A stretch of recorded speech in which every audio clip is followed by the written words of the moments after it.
Okay, so before we look at the SOCI and the SFP, I just want to do a quick revision on how to calculate the buyback price, or if that has been given, how do I use that to then calculate the amount that I need to remove from my ordinary share capital when there is a repurchase of shares within a company.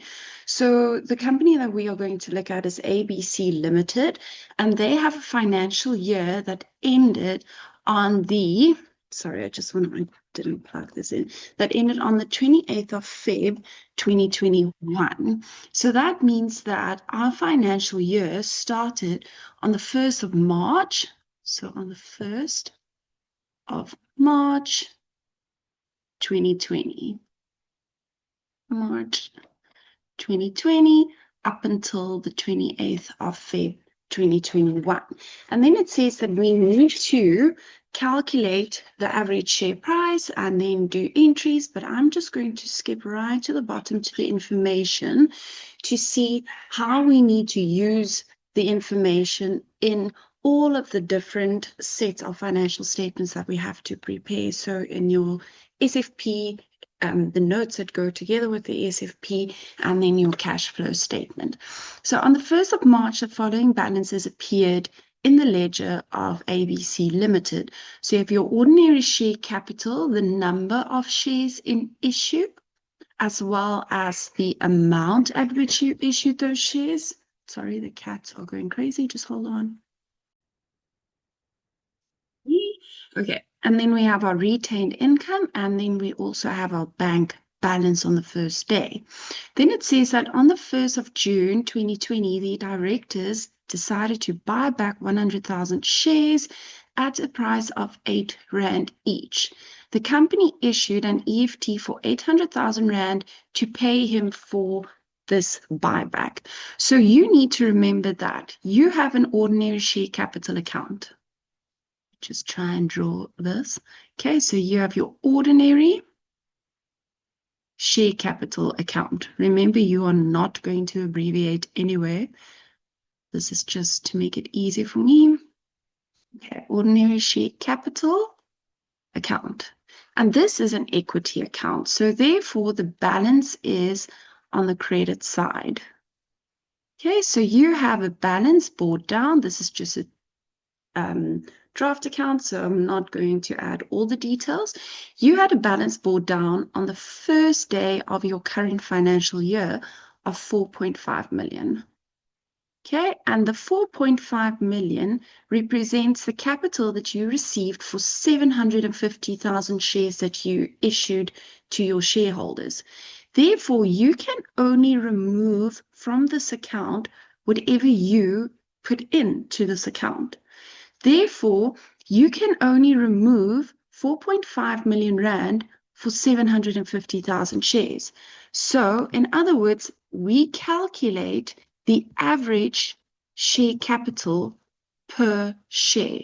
So 4.5 million, but that was for 750,000 shares. So on average, each one of these shares was included at 6 Rand. Okay, so 6 Rand per share. So I cannot remove more than 6 Rand per share. Otherwise, I'm going to get to a point where I have negative share capital. And that can't happen because I either received capital when I issued those shares or I didn't. Okay, and they are saying here that you repurchase these shares at 8 Rand per share, right? So therefore, you have two pieces, I want to say, of a transaction here. So you first of all have your 6 Rand that's included in your ordinary share capital account, and then you have an additional 2 Rand because 6 plus 2 is equal to 8, right? So the 6 Rand is going to be removed from your ordinary share capital. So we're going to say that we are buying back 100,000 shares at 6 Rand each. So 600,000 is removed from my ordinary share capital account. Okay, then the R2 for the 100,000 shares is what I now have to take from my retained income. So in other words, I have to take some of the profits that this company made throughout the years that it has traded, and I have to use that to now pay for my dividends, my shares that I'm buying back. Okay, so retained income.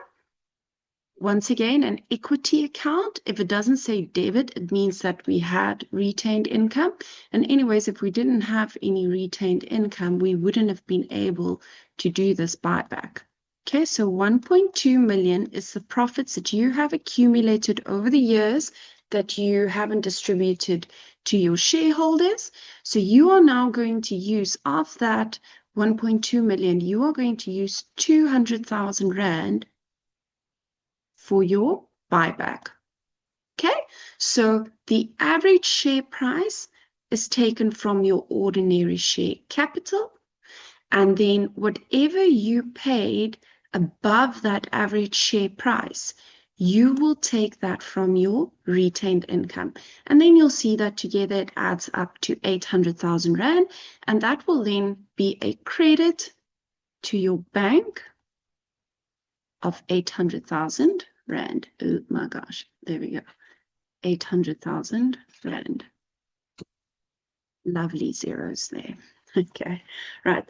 So when we are looking at the SFP, if you have your ordinary share capital note, you will start with your opening balance, then you will have your buyback of shares, and then you will end with a 3.9 million Rand in your ordinary share capital note. When looking at the retained income note, you will start with an opening balance of 1.2 million minus the 200,000 Rand, so ending on a 1 million Rand retained income in your SFP. In your cash and cash equivalents, under your current assets in your SFP, you will now have 800,000 Rand less, so you will not have your 1.1 million, you will have 300,000. Then, when we are looking at our cash flow statement, remember cash flow statement looks at the total outflow of cash.